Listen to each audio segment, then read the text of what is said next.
சைவம் பெரிதா வைஷ்ணவம் பெரிதா? மிகப்பெரிய கொஸ்டின். அதாவது சிவனுடைய நவபேதங்களில்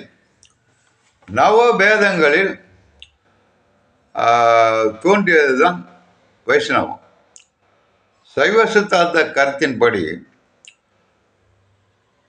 அதாவது சிவத்தத்துவம் 5, நாத தத்துவம், இந்து தத்துவம், சதாசிவம், ஈஸ்வரம், சுத்த வித்தை.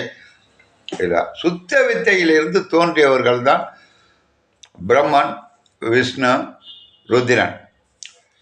அதாவது சூரியனிலிருந்து தோன்றியது தான் பூமி. பூமிக்கே இவ்வளவு பெரிய சக்தி இருக்கும்போது அந்த சூரியனுடைய சக்தி எவ்வளவு பெரிதாக இருக்கும்? அதுதான் சைவ மதம். சைவ மதத்திலிருந்து, சிவனிலிருந்து தோன்றியவர்கள் உலகத்தை பாதுகாக்க வைஷ்ணவம்.